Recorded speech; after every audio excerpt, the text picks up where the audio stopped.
할렐루야. 오늘 하나님 말씀 야고보서 5장 7절부터 12절. 야고보서 주보가 잘못 나왔어.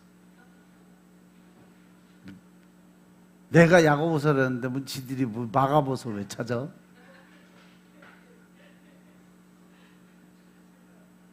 야고보서 5장 7절부터 12절. 그러므로 형제들아 주의 강림하시기까지 길이 참으라. 보라, 농부가 땅에서 나는 귀한 열매를 바라고 길이 참아 이른 비와 늦은 비를 기다리나니 너희도 길이 참고 마음을 굳게 하라. 주의 강림이 가까우니라. 형제들아 서로 원망하지 말라. 그리하여 심판을 면하리라. 보라, 심판자가 문 밖에서 계시니라. 형제들아 주의 이름으로 말한 선지자들로 고난과 오래 참음의 본을 삼으라.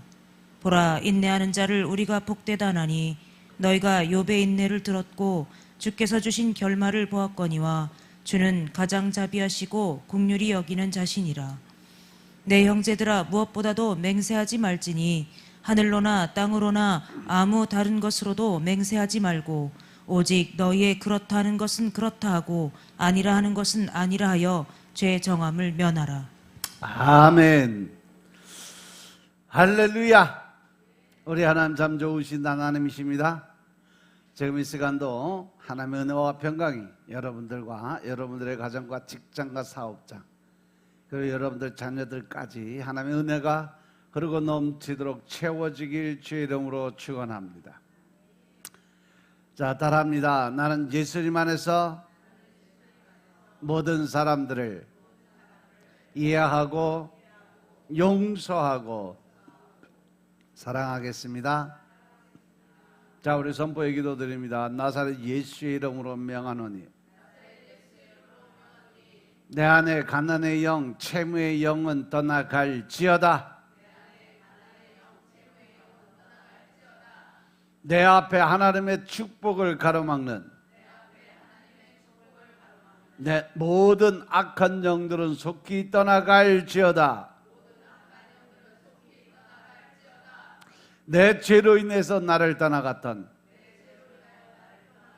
모든 영권, 인권, 물권은 속히 회복되어 돌아올지어다. 아멘. 할렐루야. 우리 안에 있는 모든 가난의 영, 채무의 영이 떠나간 줄로 믿습니다. 우리의 모든 빛은 탕감되어진 줄로 믿습니다. 우리 앞에 있는 하나님의 축복을 가로막는 모든 악한 영들이 떠나가고 영권, 인권, 물권의 권세들이 회복되어 돌아온 줄로 믿습니다. 아멘. 할렐루야. 할렐루야. 할렐루야. 할렐루야. 할렐루야. 아주 주일 아침부터 왜 이렇게 희마리 메가리가 하나도 없나? 응? 떠나갈지어다. 그러면 그거 가나? 응? 아이고. 회복될지어다. 그러면 회복되나?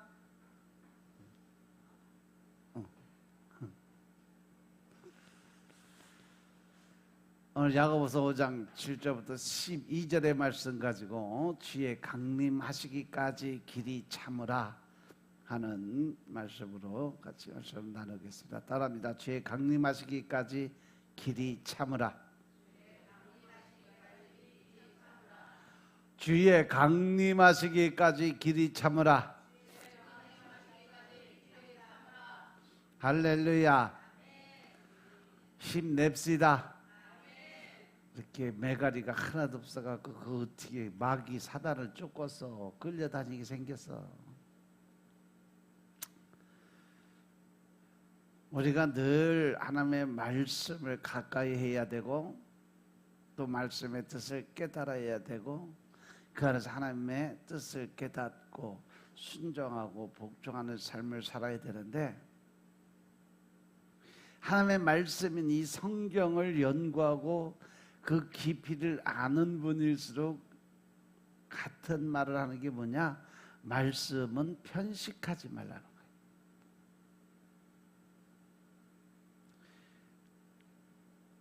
사람들은 그래요. 늘 습관적으로 자기가 좋아하는 거를 찾아가게 돼 있어요. 그것도 일종의 욕심이에요. 자기가 원하고 바라는 대로.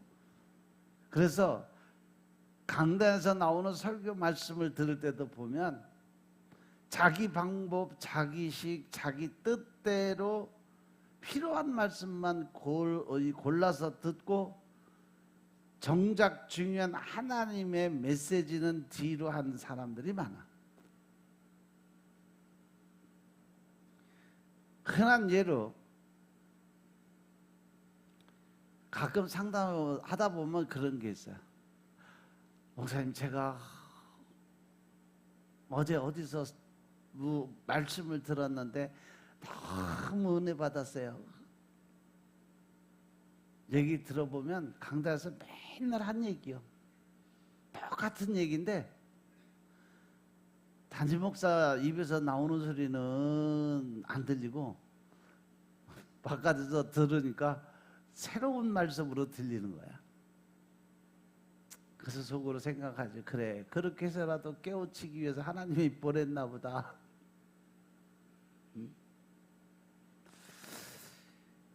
그리고 이제 성경 읽는 거는 구약보다도 신약을 더 많이 읽어야 돼요. 왜냐하면 구약은 말 그대로 율법서, 법을 정하는 그 법조문이나 마찬가지고, 바로 신약에는 복음서, 거기에 바로 구원과 복음의 논리가 들어있기 때문에 그렇습니다. 그래서 보면 성경 읽으면서 가장 재미없는 데가 어디요? 너무 많이 읽어서 다 통달을 해서 없는 거요? 그렇지. 복잡한 제사법 나오고 또 그 규례에 대해서 이야기하는 레위기만 들어오면 성경 덮어버려. 어떤 분들은 아예 읽지도 않고 포기를 하고, 또 분량도 많고 어렵고 또 장수도 길고 절수 길은 것들을 그냥 넘어가. 특히 이사야서나 뭐 예레미야서나 에스겔서나 이런 것들은 건너뛰어. 왜? 책만 봐도 이사야 같은 건 66권이요. 66장까지 있으니까 이거 언제 다 읽지? 근데 성경, 하나님의 말씀은요, 내가 좋아하는 것만 치사 선택해서 읽어가는 책이 아니라는 사실 명심하시기 바랍니다. 아멘. 그럼에도 불구하고 뭐 취향은 어쩔 수 없는 거예요. 각자 좋아하는 성경들을 참 많이 읽을 거예요.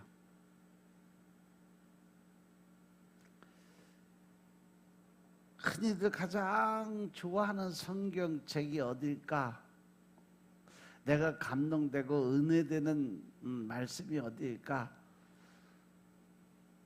그래서 저도 한번 돌아봤더니 제가 좋아하는 성경이 구약의 뭐 민수기나 신명기, 특별히 좋아하는 성경은 바로 이사야서예요.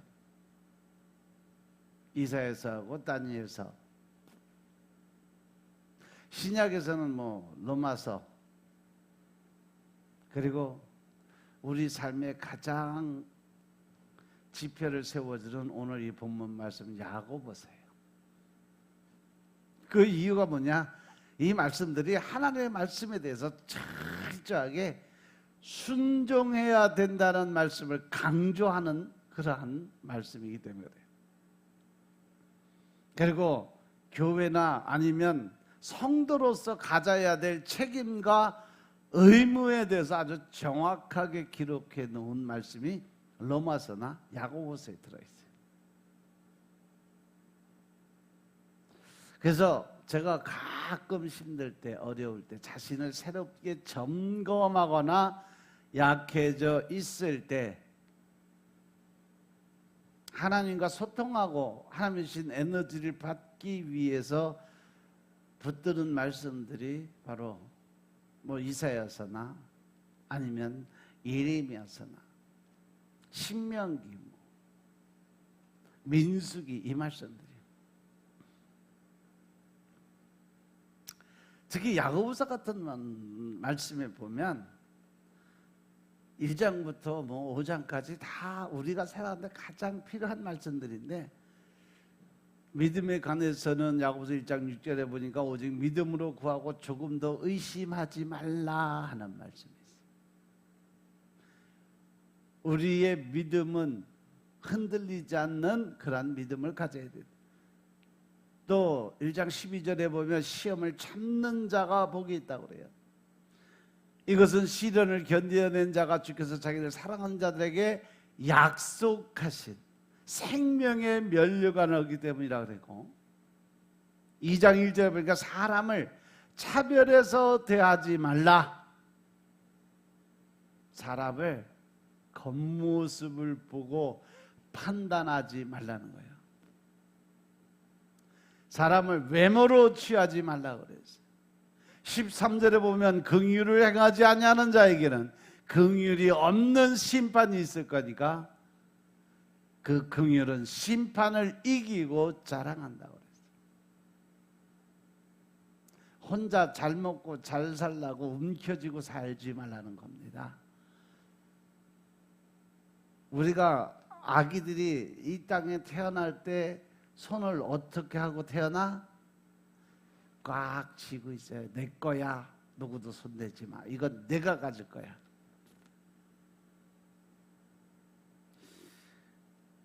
근데 아기들의 어떤 그 본성, 인간이 가지고 있는 본질의 의미를 모르는 사람들이 아기를 뭐라고 표현을 많이 해요? 천사 같다고 그랬잖아. 근데 그 본질은요, 천사하고 거리가 멀어. 그들이 자라면서 또 믿음 안에서 은혜 가운데서 변화가 돼야 천사가 될 수 있어요. 26절에 보니까 그래서 영혼 없는 몸이 죽은 것 같이 행함이 없는 믿음은 죽은 것이다 라고 결정을 져줘요. 3장 18절에 보니까 화평케 하는 자들은 화평으로 심어 의의 열매를 거둔다. 4장 7절 8절을 보니까 마귀를 대적하라 그리하면 너희를 피하리라. 하나님을 가까이 하라 그리하면 너희를 가까이 하시리라. 우리가 믿음 생활하고 신앙 생활할 때 가장 필요한 말씀, 그리고 예수 그리스도를 닮아가는 그 마음을 갖기 위해서 야고보서 4장 10절에 보면 주 앞에서 낮추라. 그리하면 주께서 너희를 높이시리라.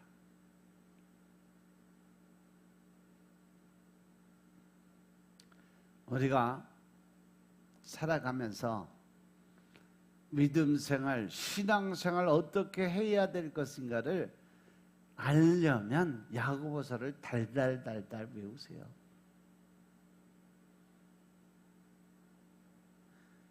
이렇게 읽기만 해도 은혜가 넘치고 온몸에 힘이 솟아나는 구절들이 많이 있어요.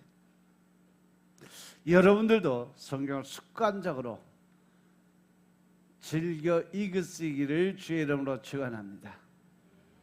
편식하는 성경 읽지 마세요. 또 그리고 특별히 읽다가 마음에 감동이 오는 구절들이 있을 거예요. 그것은 내 마음판에 새겨서 달달달 외우시기 바랍니다. 말씀 없이는 믿음을 생성하고 성장을 이루어가지 못해요. 말씀이 없이는 세상에서 구별된 자, 즉 성도의 길을 걸어갈 수가 없습니다. 말씀이 없이는요, 영생의 소망도 이룰 수가 없어요.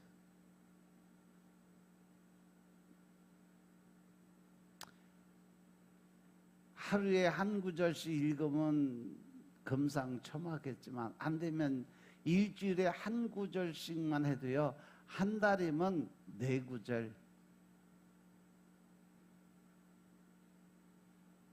그것도 1년이면 성경 59절을 암송할 수 있는 거예요.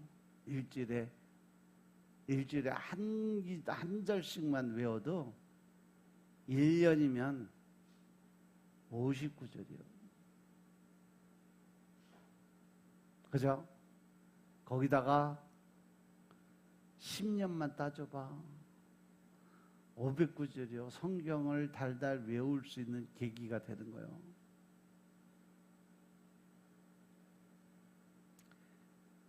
우리가 그렇게 마음판에 새기는 말씀을 외우고 머릿속에 넣고 가슴팍에 새기고 살아가면 우리가 늘 그 안에서 하나님의 권세와 능력을 체험할 수가 있어요. 성령님과 동행하심을 알 수 있어요. 또 예수님이 나의 주고 그리스도이심을 깨닫게 되는 역사가 일어난 줄로 믿으시기 바랍니다. 아멘. 오늘 부분이 있는 5장도 은혜가 되는 구절이 많아요. 5장은 주님이 다시 오시는 사건, 즉 예수님의 재림의 말씀, 예수님이 강림하시기 전에 두 그룹에 속한 사람들에게 하시는 말씀이 바로 5장 말씀이에요. 야고보서 5장. 5장 1절부터 6절에서는 사치하고 방종하는 부자들에게 하시는 경고의 내용이에요. 야고보서 5장 1절부터 6절 말씀 보겠습니다. 야고보서 5장 1절부터 6절의 말씀.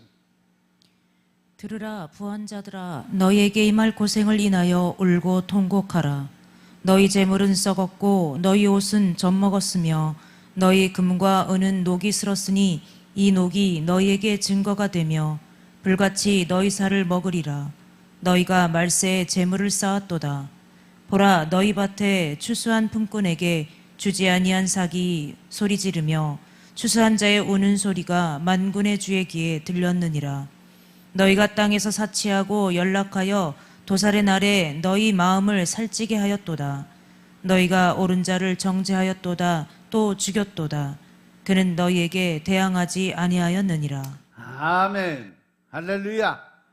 그 당시에 예수님을 믿는 부자들이 신앙생활이 말씀과 일치하지 않았던 거죠. 따라서 그들에게 고생이 임할 것이다. 그들은 울며 회개를 해야 된다. 그렇지 않으면 그들은 불행한 일을 당하고 말 것이다 라고 하시는 경고의 메시지가 바로 이 말씀이에요. 그래서 부자들의 잘못을 몇 가지로 증거를 했는데, 첫 번째 뭐냐? 그들은 말세에 재물을 쌓아놓고 살았다는 거예요. 하나님의 때가 가까웠음에도 불구하고 하늘나라 상급을 쌓기 전에 이 땅에 재물 쌓기에 늘 노력하는 삶을 살았다. 그들이 쌓아놓은 재물과 부유는 썩었고 그들의 옷들은 조문을 먹었고 금과 은은 녹이 슬었다고 이야기를 합니다. 그 녹은 그들의 잘못을 증거하고 불같이 그들의 살을 먹을 것이라고 이야기를 합니다. 그저께 뉴스 보니까 금값이 또 올랐더라고. 사상 최대급 금액. 이제 한 돈에 한 70만 원까지 가겠어. 지금 얼마야? 금값이 한 돈에? 에?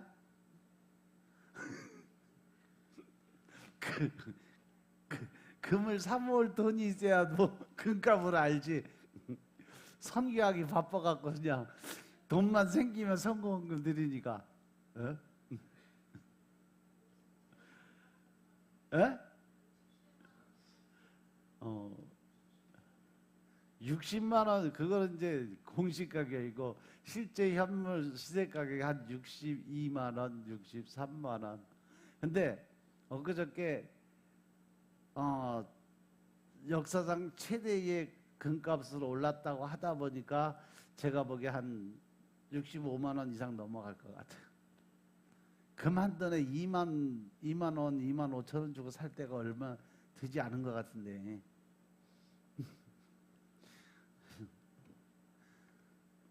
우리 복역이 100일 때도 금값이 2만 원이었어. 한 달에 2만 원, 2만 5천 원. 그러더니 한 20년 지나니까 20만 원이 넘어가더니 30만 원 되더니 지금은 60만 원, 70만 원이요. 그럼 사재기에서 한 40년, 30년, 40년 가지고 있던 사람들은 지금 아마 벼락부자 됐을 것 같아. 2만 원짜리가 60만 원까지 갔으니까 몇 배요? 3,000배요? 300배요?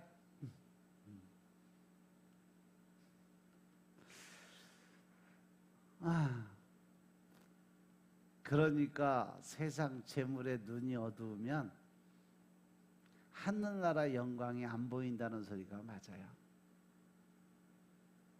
왜냐하면 사람은 늘 눈앞에 보이는 현실을 바라보고 살아가는 습관적 버릇이 있어요. 그러니까 자기 욕심, 자아가 살면 늘 하나님과의 관계적인 측면을 벗어버리고 늘 현실의 자기 형편 사정을 먼저 생각하는 거예요. 그리고 늘 자기 합리화가 이미 서 있으니까 나는 이렇기 때문에 못 간 거야. 나는 이렇기 때문에 못한 거야. 나는 이렇기 때문에 할 수가 없었던 거야. 라고 자기 합리화의 변명으로 자기 위안 삼고 살아가는 거예요.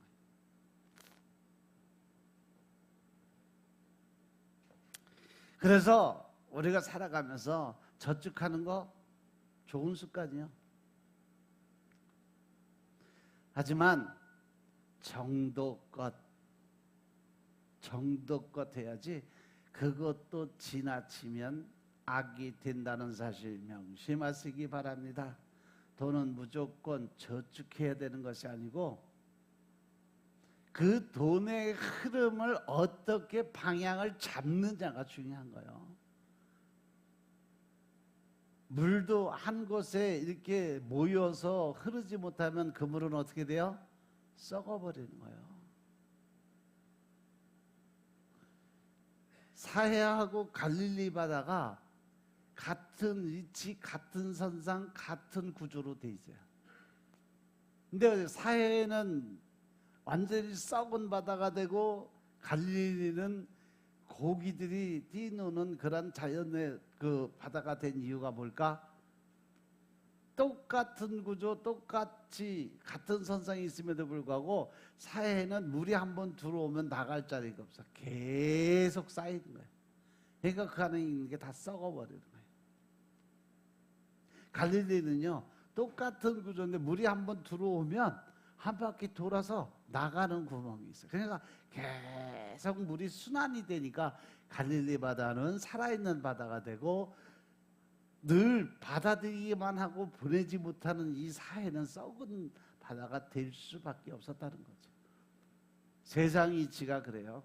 하나님 나라 이치가 갈릴리 바다 같은 갈릴리 호수 같은 그러한 구조의 체계고 세상 이치가 바로 사해 같은 구조예요. 믿습니까? 믿습니까? 그래서 무조건 쌓아놓는 게 아니고 그것을 흘려보낼 수 있는 그런 삶을 살아야 된다.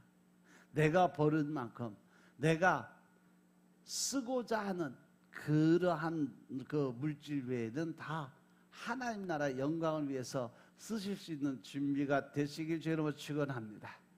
아멘. 지금은 흔히들 말세의 세대라고 이야기를 해요. 이제 세상의 종말이 다가오고 하나님의 심판의 날이 다가오고 있다라고 해요. 그래서 돈을 자기를 위해서만 쌓아놓는 것은 하나님의 책망을 받는 그러한 일이 될 수 있다는 사실을 명심하시기 바랍니다.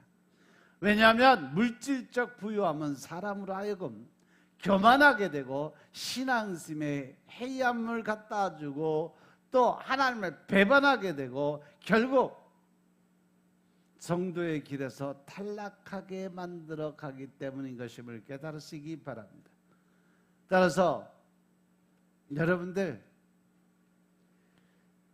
매일매일 하루하루 살아가면서 비단지고 살아가는 것만 해도 우리는 감사하고 살아야 돼요.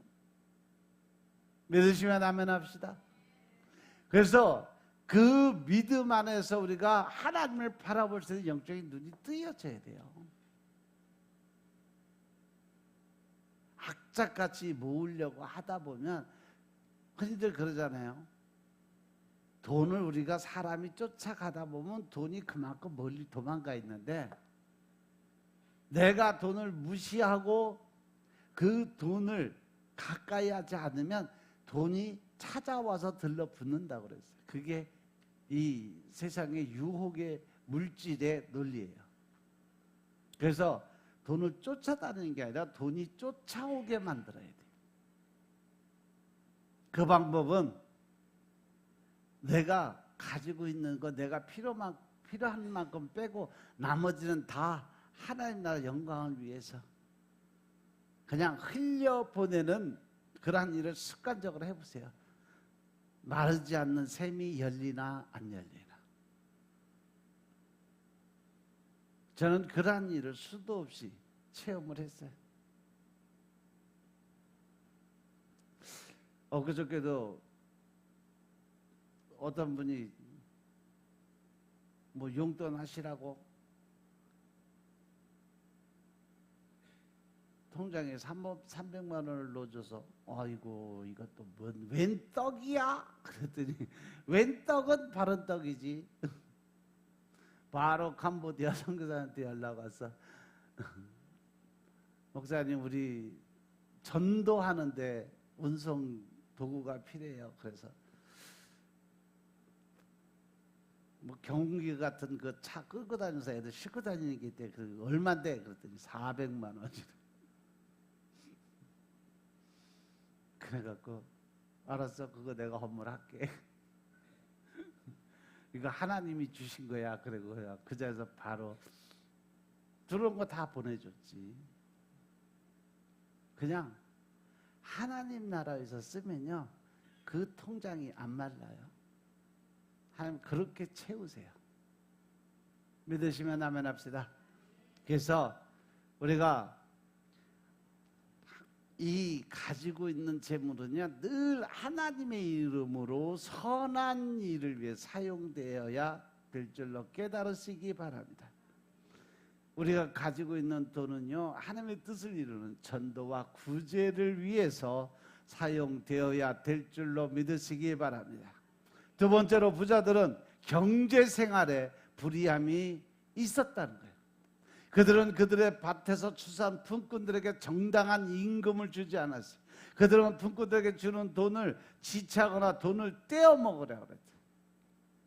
일꾼들에게 무슨 일이든지 시켰으면 그 하루 품삯은 지체하지 말고 즉시 감사한 마음으로 줘야 되고, 만일 외상으로 시키려 했으면 미리 약속을 해야 되고, 만일 돈을 주다가 부족했으면 일을 그만시키고 다음 날 돈이 있을 때 줄 수 있는 때로 연기를 해야 돼. 하지만 그들은 그렇게 하더라도 임금을 받지 못한 품꾼들의 우는 소리가 하나님께 들렸어요. 하나님께서는 이렇게 억울한 자들의 부르짖음을 잘 들으시는 하나님이심을 믿으시기 바랍니다. 이스라엘 백성들 430년 동안의 종살이를 끝내는 종지부에 하나님의 응답의 말씀이 뭐예요? 그들의 억울한 부르짖음을 내가 들었노라 라고 모세에게 가서 그 내 백성을 구해라 라고 설명을 했어요. 하나님께서는요 이렇게 우리의 억울함을 토로하는 기도를 잘 들으시는 하나님이심을 믿으시기 바랍니다.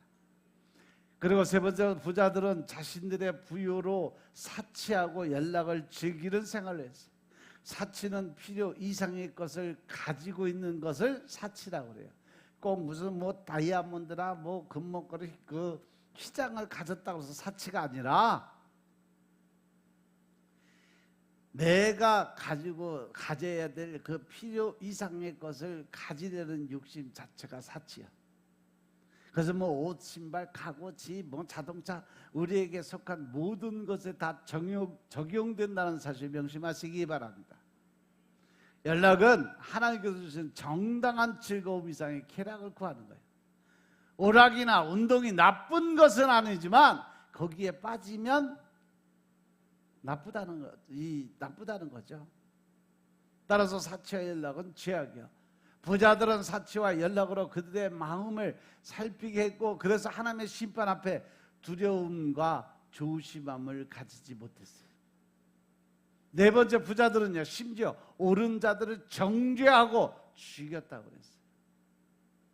그러나 옳은 자들은 그들에게 대항하지 않았어요. 여기에 부유함이 악의 뿌리가 된다는 사실이 더욱 드러난다는 거죠. 부자들의 부유함은 옳은 자들을 정죄하고 죽이기까지 했으니 얼마나 악하게 사용하고 있냐는 거죠.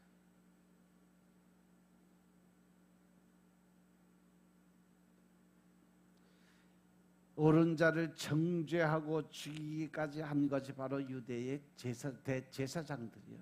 예수님이 이 땅에 메시아로 오셨을 때 자기들의 욕심을 채우기 위해서 예수님을 메시아를 십자가에 못 박아 죽게 만드는 것이 바로 그 욕심 안에서 나왔음을 깨달으시기 바랍니다. 우리는 이 물질적 부유함에 마음을 뺏기지 말아야 돼요. 그래야 이러한 죄악에서 멀어질 수 있다고 하나님이 말씀하고 계심을 깨달으시기 바랍니다. 디모데전서 6장 10절의 말씀이 뭐예요? 돈을 사랑하는 것이 일만하게 뿌리가 된다는 사실들 명심하시기 바랍니다. 아멘. 오늘날도 재물을 쌓거나 불의로 재물을 모으거나 사치하고 연락하고 또 의인을 정죄하고 죽이는 악한 부자들이라면 그들은 다 회개해야 돼요. 왜? 하나님의 때가 다가오고 있기 때문인 것임을 믿으시기 바랍니다. 따라서 우리는 돈과 재산을 잘 관리해야 돼요. 우리는 자신을 위해서 물질을 쌓아놓기만 하지 말고 의롭고 정당하게 돈을 벌고 근검 절약해서 쓰고, 특히 하나님의 일, 전도와 구제의 일에 선한 일을 도모하기 위한 곳에 사용되어야 될 줄로 믿으시기 바랍니다. 그리고 이제 7절에 보니까 7절에서 이 마지막 절까지는 뭐냐? 주께서 강림하시기까지 뭐 해라? 주께서 강림하시기까지 길이 참아라. 이러한 내용을 전해주고 있어요. 주님 오시는 날이 가까우게 되면 이렇게 돈만 사랑하고 향락에 빠져 방탕하게 지내자는 사람들과 온전히 예수님만을 기다리며 끝까지 참아내며 믿음을 지키는 성도들이 있다는 거예요. 디모데후서 3장 1절부터 5절의 말씀 보면 말세에 고통하는 때에 대해서 나와요. 사람들이 말세가 되면 자기를 사랑하고 돈을 사랑하고 자긍하고 교만하고 회방하고 부모를 거역하고 감사치 아니하고 거룩하게 살지 아니하고, 할렐루야, 무정하고 원통함을 풀지 아니하고 참사고 절제하지 못하며 싸나우며 선한 것을 좋아하며. 서로 통용하는 정이 없어지고 원통함을 풀지 못한다는 건 왜? 마음속에 딱 갈고리 걸어서 너 두고 보자야, 이 마음을 풀지 않는다는 거예요. 어떻게든지 왼수 갚으려고 어떻게든지 그냥 내가 받은 대로 몇 배는 돌려줘야 되겠다, 미움이나 징후가 부글부글 끓게 만들어준다는 거예요. 너 배반하고 팔고 조급하고 쾌락을 사랑하기를 하나님 사랑하는 것보다 더 좋아하고 경건의 모양은 있지만 경건의 능력은 부인하는 자니 이 같은 자들에게서 내가 어떻게 해라? 돌아서라. 그 길을 따라가지 마라. 그래서 성경 하나님의 말씀에는 말씀을 두고 어떻게 말씀하고 계시냐? 첫째, 우리 모두가 그날을 알아야 된다는 거예요. 왜냐하면 1절의 시작이 내가 이것을 알라.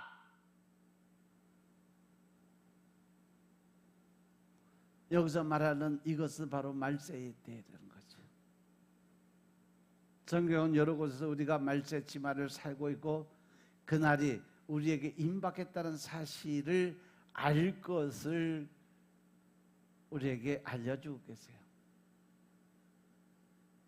우리가 말세에 대해서 알아야 될 이유가 있다면 그것은 무엇 때문일까? 오늘 말씀에서 말세의 때를 알라는 거예요.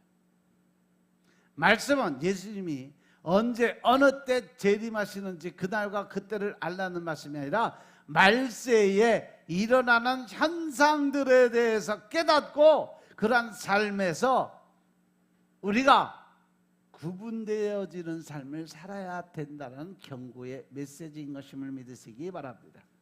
우리가 세상 사람들과 똑같은 삶을 살지 말 것을 당부하는 말씀이에요. 그 다음에 성경은 그날에 대해서 어떻게 구체적으로 설명할까? 말세에 고통하는 때가 이른다. 즉 말세 때는 고통스러운 때가 된다. 믿는 자들이 환난과 핍박을 당하는 때가 된다. 계시록의 말씀 때도 7년 환난의 말씀을 주셔서 마지막 때 일어나는 세상에 나타나는 증거들이다라고 설명해요. 육체적으로 고통당하는 것과 아울러 정신적으로 고통당하는 것까지 포함이 되어 있다라는 말씀이죠. 요즘은 육체적인 고통보다는 정신적으로 너무도 많은 고통을 당하고 있어요. 그래서 병원마다 우울증 환자가 가장 많이 늘어나고 심지어 화병 클리닉 센터까지 생겼어요. 우라통 클리닉 센터. 지금 우리들의 정신적 고통이 얼마나 심한지 짐작해 볼 수 있는 그러한 일이에요. 각종 스트레스로 인해서 육체의 질병을 갖게 되는 경우도 허다해요. 과거에는 정신병 하면 귀신 들린 사람이라고 생각을 했는데 요즘은 너무도 흔한 병이 뭐예요? 신경성 정신병이에요.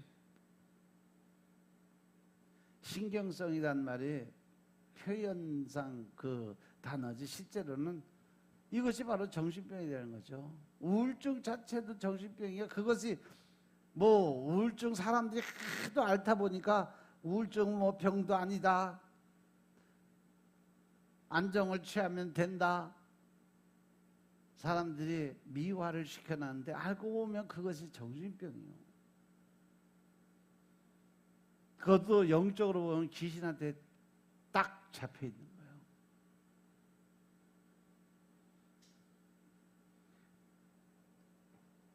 그 우울증 때문에 사람들이 엄청 고생들을 많이 해요. 그저께도 보니까 평상시는 그냥 괜찮은 것 같은데 내면의 아이를 들여다보니까 우울증으로 인해서 쭈그리고 앉아서 숨도 못 쉬고 있더라고.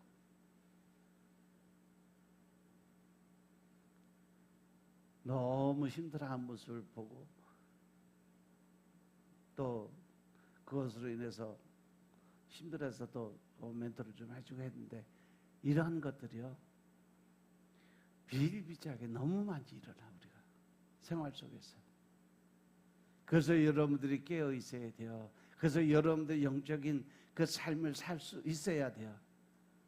하나님께서 이 땅에 우리를 보내신 이유는요 바로 그러한 사람들, 그러한 아픈 자들, 힘든 자들, 병든 자들, 그들을 구하고 그들에게 새로운 희망을 주고 그들에게 소망을 갖게 하기 위해서 우리를 이 땅에 보내준 줄로 믿으시기 바랍니다. 그만큼 많은 사람들이 정신적 고통을 갖고 살아가고 있다는 것이요, 이 모두가 우리들이 말세에 겪게 되는 고통이고 우리가 전해야 될 복음자 사명을 감당할 수 있는 능력인 것임을 깨달으시기 바랍니다. 그런데 이러한 고통의 때가 이르면 사람들에게서 나타나는 현상은 이래요. 2절에 보니까 사람들은 자기를 사랑하게 된다. 그렇죠. 이웃사촌이란 말이 아주 먼 옛날 얘기예요. 더 이상 사람들이나 다른 사람에게 관심을 갖기 싫어해. 오직 나와 내 가족뿐이에요. 제가 자랄 때만 해도 그렇지 않았어요. 이것이 기쁨과 슬픔을 함께 나누어서 시골 같은 데는요 온 동네가 한 동네 부락이 다 한 가정이요. 보면 그 집에 젓가락이 몇 개 있는 거, 그릇이 몇 개 있는 거 다 알아. 그 정도로 서로 통용하고 살았던 때도 있었어요. 근데 요즘 어때요?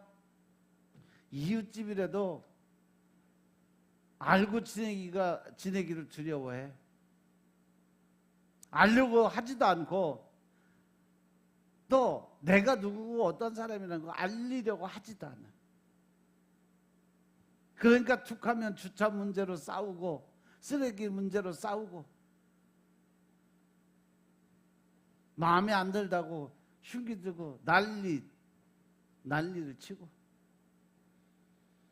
이웃과 더불어 산다는 의식이 사라져 버렸어요. 우리 모두가 이렇게 자기 중심적인 삶을 살아가고 있는 거죠. 그런데 성경은 이와 같이 자기를 사랑하는 일에 열중하는 현상이 말세에 나타나는 현상이다 라고 말씀하고 있으면 깨달으시기 바랍니다. 주위의 사람들 보세요. 내 주위에서 일어나는 현상들 보세요. 우리가 진짜 영적으로 깨어서 하나님의 때를 준비해야 될지 안 될지. 두 번째는 돈을 사랑한다라고 말씀하세요. 어쩌면 돈을 사랑한다라기보다는 돈의 노예가 되어가고 있다라고 해도 과언이 아니에요.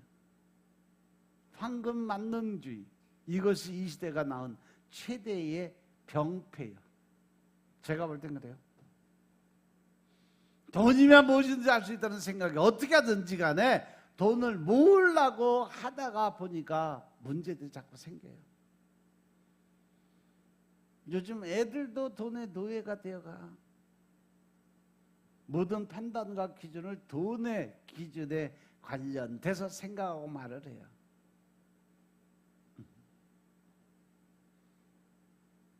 우픈 얘기 하나.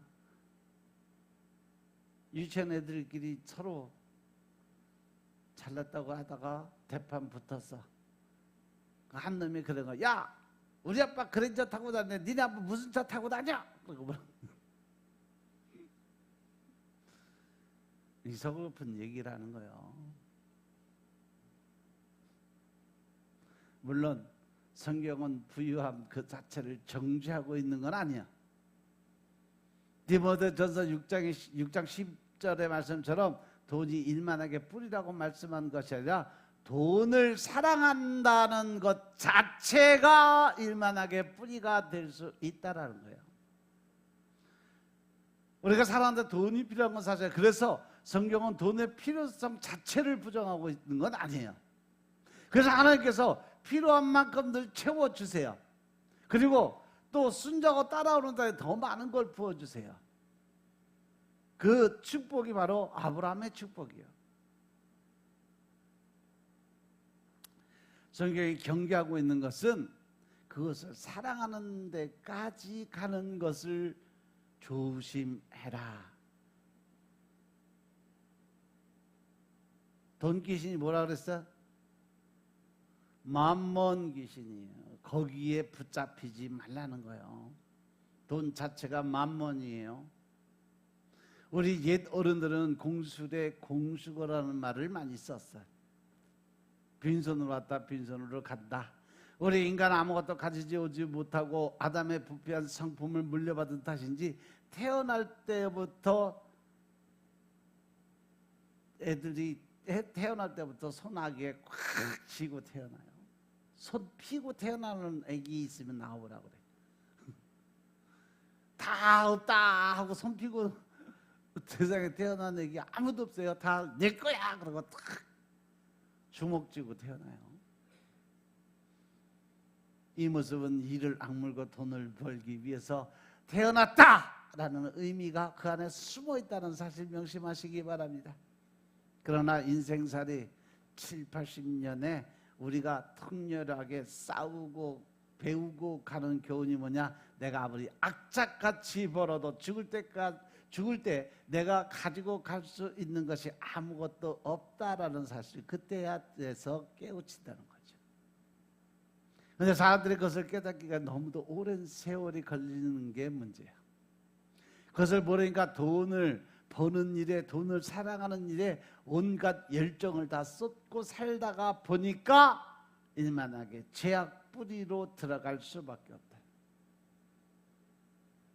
스페인 경언 가운데 수위에는 주머니가 없다라는 말이 있어요.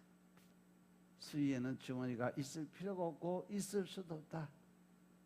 우리가 한번 생각해 봐야 될 그럴 말씀 아니에요? 그러면 사람이 언제 타락을 했냐? 가난할 때는 타락할 시간이 없어요. 부유하니까, 돈이 있으니까 타락을 하게 되는 거예요. 다윗의 경우도 그래요. 젊은 시절 다윗에게는 아무런 문제가 없어서 그의 시선은 항상 누굴 위해 있었어요? 하나님을 위해 있었으니까. 그런데 다윗이 많은 것을 얻고 여유 있는 삶을 즐기기 시작하면서 그가 비틀거리기 시작했다는 거죠. 솔로몬의 경우도 마찬가지예요. 그도 부와 명예를 한꺼번에 쥐면서 그 인생이 명들었어요. 요즘 우리가 도덕적으로 타락하고 있는 이유가 무엇일까? 우리가 말세라고 말하는 근본적인 원인이 어디에 있을까? 경제적으로 어려웠던 60, 70년대에 말세야, 말세라고 말한 사람은 별로 없었어요. 제가 어렸을 때도요, 새마을운동이 있어 새벽정이 울렸네. 이 노래가 아침 6시면은 동네 스피커를 통해서 이장집에서 틀어놔. 새벽 6시면 다 일어나라고 기상나팔이요, 그게.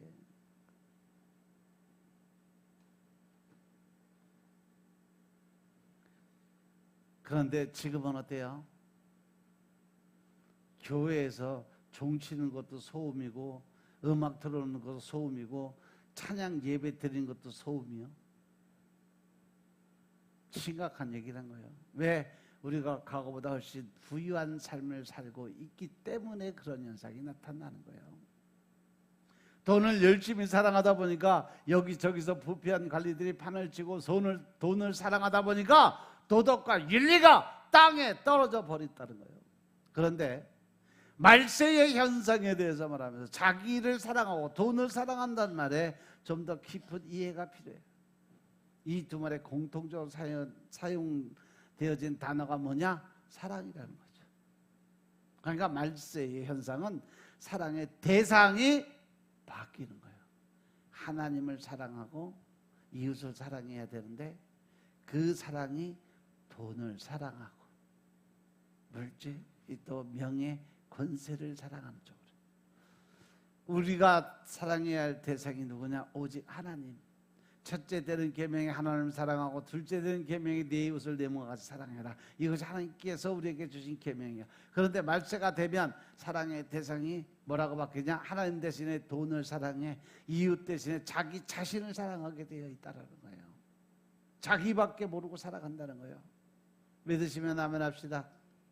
세 번째는 뭐냐? 자긍하고 교만하다. 자긍이란 말은 자기 자신을 자랑하는 거, 높이는 거. 교만도 남을 무시하면서까지 내가 잘났다고 나타내려고 하는 그런 마음가짐이 교만이라는 거예요. 이 시대를 가리켜서 뭐라 그랬냐? 자기 PR 시대다. 그죠? 자기 PR 시대라는 건 뭐예요?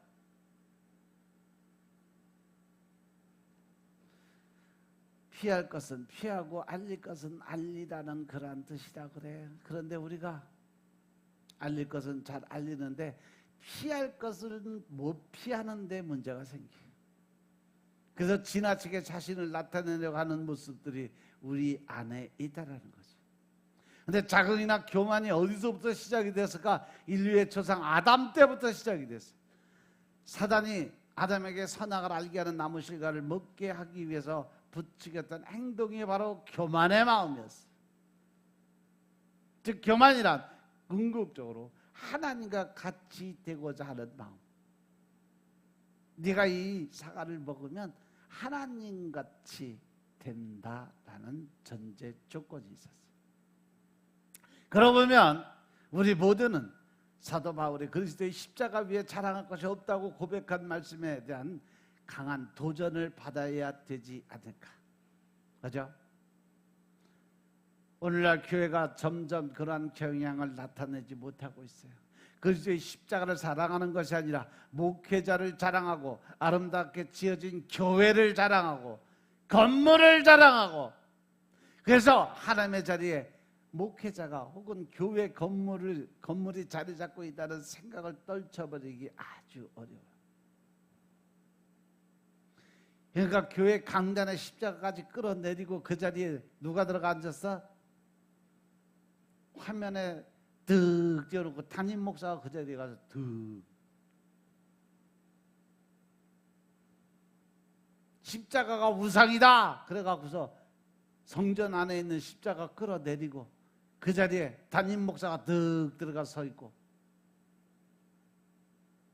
십자가가 우상이면 제가 전에도 말씀드렸듯이 바깥에 있는 십자가는 왜 안 띄워? 우상인데. 사람들한테 우상 집으로 들어오라고 표시해놨나?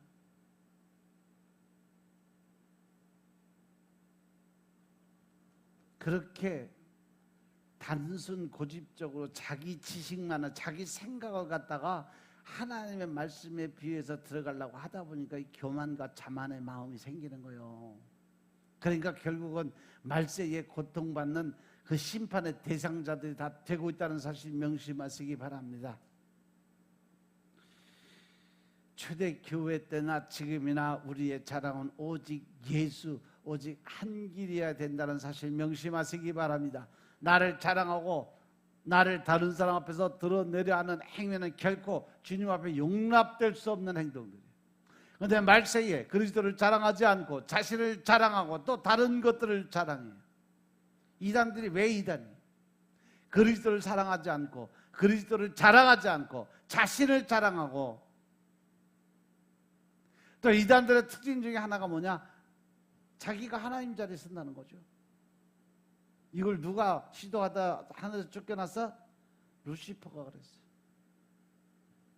하나님 자리에 자기가 앉고 싶어해요. 바로 그것이 말세의 징조인 것임을 깨달으시기 바랍니다. 그래서 요한 1서에 보면 마지막 때에 적그리스도가 나타났는데, 물론 여기서 말하는 적그리스도는 역사적으로 출현한 한 개인은 말할 수도 있지만 보편적인 개념에서 이와 같이 자신이 하나님의 자리에 앉고자 하는 많은 무리들을 일컫는 말씀이 될 수도 있다. 교만해서 자기를 드러내고자 하는 자들을 말이에요. 그리고 네 번째, 회방하며 부모를 거역한다고 그랬어요.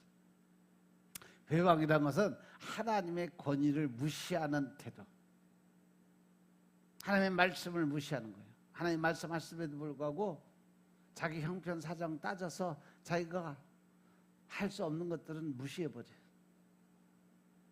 부모를 공경하라고 하신 말씀은 하나님께서 우리 인간들에게 주신 첫 번째 계명이 바로 내 부모를 공경하라. 10계명 중 1부터 4계명은 하나님에 대해서 하신 말씀이고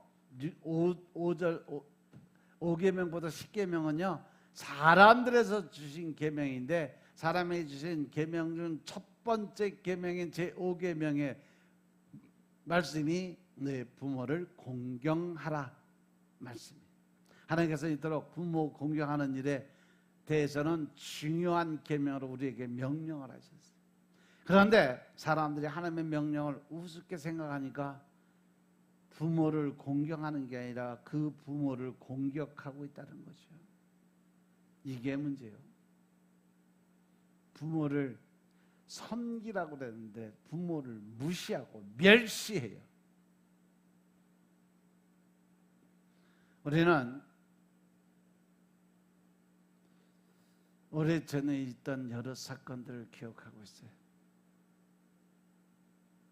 빚을 갚기 위해서 아버지 유산을 누르다가 아버지가 안 된다고 안 준다니까 그 아버지를 살해해버려요. 유흥비를 마련하기 위해서 아버지를 죽이는 아들들도 있었어요. 단순히 부모의 말을 거역하는 단계를 벗어나서 부모라도 자신의 필요에 의해서 서슴지 않고 살해하는 끔찍한 시대가 바로 지금 우리가 살아가는 시대인 것임을 깨달으시기 바랍니다. 이러한 시대를 두고 누가 말세라고 말하지 않겠냐는 거죠. 요즘도요 현대판 고려장이 재현되고 있습니다. 부모가 늙고 병들면 먼 곳에 갖다 버려요.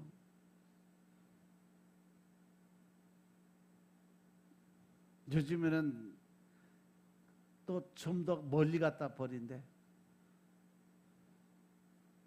어디다 갖다 버리는지 아세요? 비행기 타고 가. 일본에 갖다 버리고 저 동남아 갖다 버리고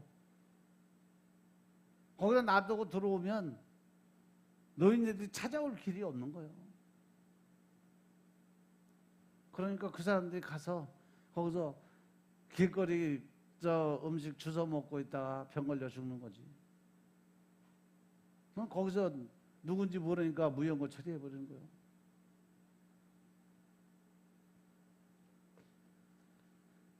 이 시대가 바로 현대판 고려장이 재현되고 있는 시대입니다.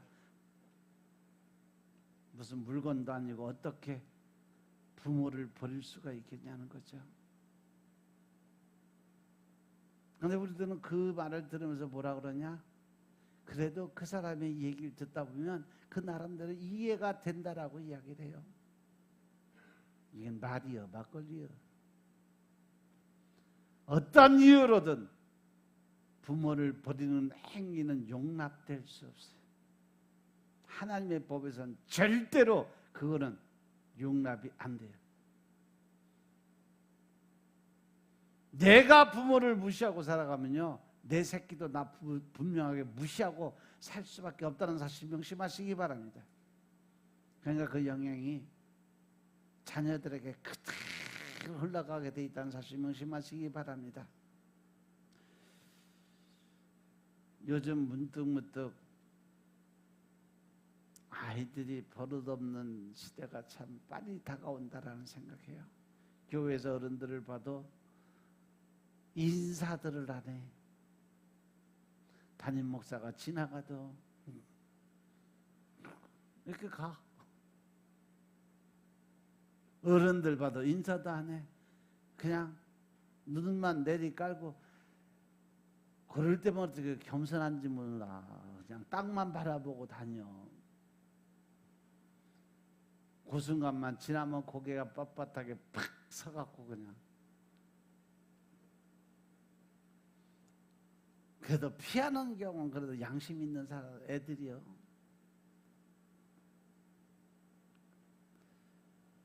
어떤 놈들은 진짜 땅바닥만 보고 다녀. 그래도 교회니까 그 정도지 밖에 나가면 얼마나 더 하겠냐고.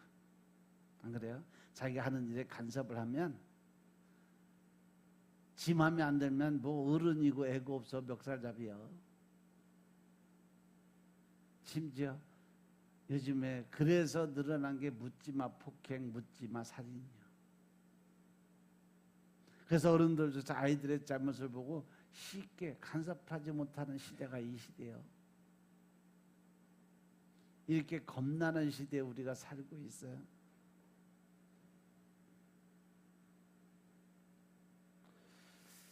저도 40, 50대까지는 그래도 길거리에서 잘못하는 놈들이 있으면 야단도 치고 그랬는데 지금은 무서워. 잘못 건드렸다가 뒤지게 얻어 터질까 봐. 그 나야말로 못 본 척하고 다니고 있네 요즘.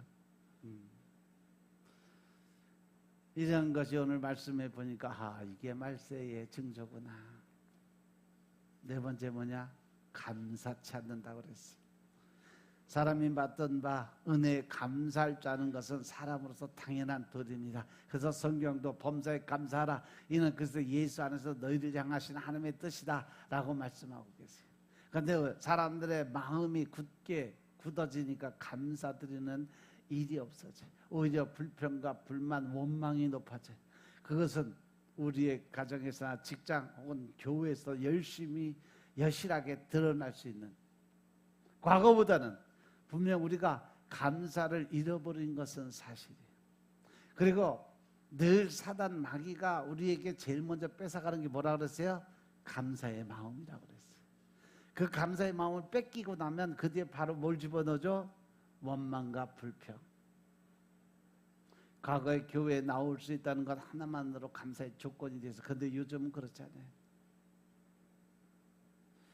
여름에 에어컨 안 틀어놓으면 더워서 못 살겠다고 교회 안 와버려.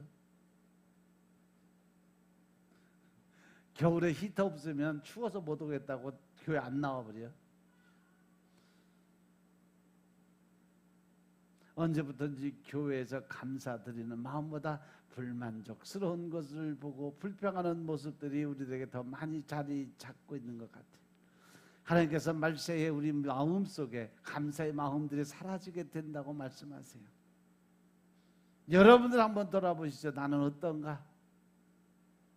여러분들 삶에 과연 나는 얼마나 감사히 생활하고 있을까? 아니면 불만족스럽고 불평스러운 삶들이 더 많은 건 아닐까 돌아보시기 바랍니다. 마지막으로 거룩하지 못한다. 거룩이라는 것은 하나님을 경외함으로 하나님의 뜻대로 성결한 삶을 살고자 하는 노력하는 모습.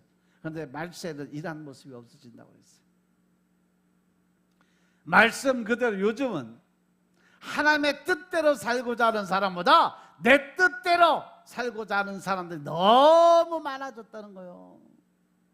모든 삶의 판단 기준은 하나님의 말씀이 아니라 내 생각이에요. 하나님께서 뭐라고 하셨는지 별로 상관이 없어요.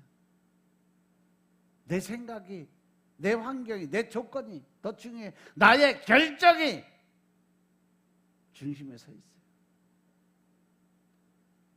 예를 들어서 하나님이 하라 혹은 하지 말라는 것들이 있어요. 그런데 내가 생각하기에 받아들이기만 하면 그것은 받아들여져요.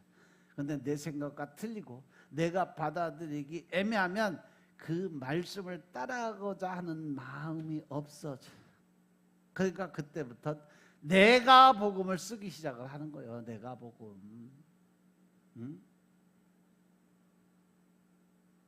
성경 66권 중에 67권째를 쓰기 시작하는 게 바로 내가 복음이요. 아시겠습니까? 이러한 모든 행위가 거룩함과 동떨어진 행위요. 말세는 거룩과 거리가 멀어져. 따라서 저와 여러분이 이러한 시대를 살아가고 있다는 거 명심하시기 바랍니다. 이러한 불경건한 모습 때문에 이웃을 사랑해야 될 사람들이 자기만을 사랑해요. 이러한 불경건한 모습 때문에 사람들을 사랑하고 이웃을 사랑해야 될 사람들이 물질을 더 사랑하고 돈을 사랑하는 마음으로 살아가요. 이러한 불경건한 모습 때문에 하나님을 사랑해야 될 사람들이 육체의 쾌락을 더 사랑하고 있어요. 이것이 말세의 현상인 것임을 깨달으시기 바랍니다. 우리가 말세로부터 동떨어진 삶을 살고 있다고 생각하신다면 한번 돌아보시기 바랍니다. 우리는 말세 치마를 살고 있어. 그래서 오늘 성경은 이것을 알라고 말씀하셨고, 이 말세를 알라는 것은 마지막 삶으로부터 우리를 구별시키는 삶을 살도록 추구하시는 하나님의 명령인 것임을 깨달으시기 바랍니다. 우리 대전생인교 성도 여러분들은 어떻게 살 것인가를 이 시간 작정하시기 바랍니다. 나보다는 하나님을 더 사랑하는 삶을 살겠는가, 아니면 돈보다도 하나님을 더 사랑할 수 있는 마음을 가질 수 있겠는가? 나를 자랑하지 않고 예수 그리스도를 더 자랑하는 삶을 사시는 삶을 살 수 있을 것인가? 한번 스스로에게 물어보고 결단하시길 주의 이름으로 축원합니다. 그리고 우리는 범사에 감사드리는 삶을 회복하시길 주의 이름으로 축원합니다. 그래서 매일 하루에 5개 이상씩 감사의 기도 제목들을 쓰시고 주무시기 바랍니다. 여봐, 좋은 소리 할 때는 아멘소리 대대 컸는데 감사 제목 쓰고 잘하니까 아멘 아멘 그랬다가 아이고 정말 살겠다 내가. 무의식적으로 본신들이 다 나온다니까 그 안에서. 이 말씀을 통해서 우리가 말세를 어떻게 살아야 될지 다시 한번 생각하시고 결단할 수 있는 한 주간 되시길 주의 이름으로 축원합니다. 기도드리겠습니다. 아버지 하나님 감사드립니다. 우리가 길이 참고 마음을 굳게 하기 위해선 마지막 때를 준비하는 자들이 되게 하기 위해서 오늘 말씀을 나누었습니다. 오후 시간에는 우리가 진정으로 하나님의 마지막 때까지 길이 참는 방법이 어떤 것인가를 깨닫게 하시고 또 그것을 통해서 우리가 변화되게 하시고 이 말씀을 준비하는 성도들이 다 될 수 있도록 주님이 축복하옵소서. 모든 말씀 우리 주 예수 그리스도의 이름으로 감사드리며 기도드려사옵나이다. 아멘.